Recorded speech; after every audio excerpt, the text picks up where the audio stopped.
اسرائیلی جارحیت کا شکار فلسطینی شہر غزہ، جہاں رہنا تو دور کی بات، ایک دن بھی گزارنا مشکل ہے۔ یہی وجہ ہے کہ دنیا اسے سب سے بڑی جیل کے نام سے پکارتی ہے۔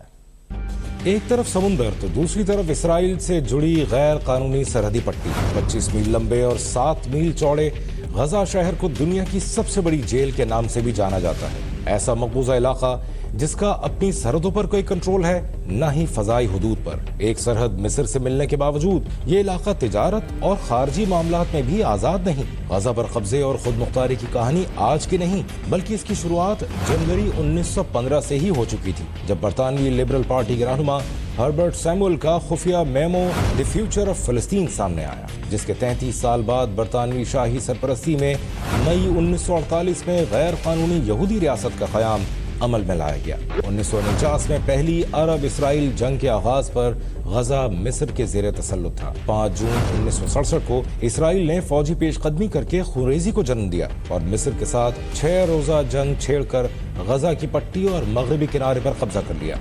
ٹھیک 11 سال بعد یعنی 17 ستمبر 1978 کو تاریخی کیمپ ڈیوڈ معاہدہ طے پایا، جس میں غزہ کی پٹی میں ایک خود مختار حکومت کے قیام کا فریم ورک دیا گیا، لیکن اسرائیل نے انکار کر دیا۔ 1982 میں لبنان پر اسرائیلی حملے کے بعد فلسطینیوں نے اسرائیل کے خلاف تحریک انتفاضہ شروع کی، جس نے مزاحمتی تحریک کو بھی تقویت بخشی۔ 1993 کو اوسلو میں اسرائیل اور فلسطینی رہنماؤں میں پہلا امن معاہدہ طے پایا، جس کے تحت غزہ کے علاوہ کچھ مقبوضہ علاقوں کو عبوری خود مختاری دی گئی۔ 1995 میں دوسرے اوسلو معاہدے کے تحت غزہ کے کچھ حصوں کو خود مختاری تو ملی، لیکن ریاست کا درجہ نہ مل پایا، جس کے لیے جنگ آج تک جاری ہے۔